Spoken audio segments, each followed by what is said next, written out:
सबैलाई नमस्कार। आजको मेरो छोटो मिठो मिनी भ्लगमा मैले चाहिँ अछाममा छु, विनायक पञ्चदेवलमा। अनि 2 दिन भयो आएको।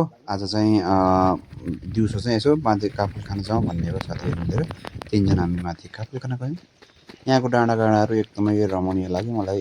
अलि नयाँ ठाउँ लाग्यो। वरिपरि डाँडा, त्यसपछि त्यहीँ खेतहरू, डाँडामै खेतहरू अनि घरहरू हेर्न सक्नुहुन्छ तपाईँ। एकदमै बवाल भ्यू छ।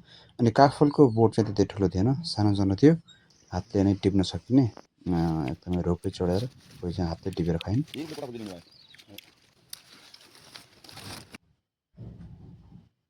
तपाईँ देख्न सक्नुहुन्छ यसरी हातले टिपेर है मजाले खायो। 3वटा रुख जति खाइयो।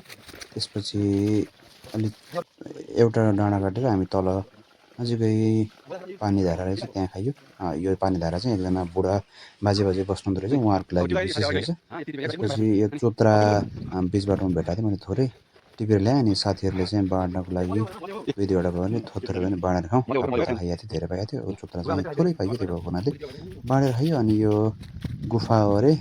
अनि त्यहाँदेखि चाहिँ अब हामी बेलुका 4 बजीतिर भेटौँ भयौँ। Thank you.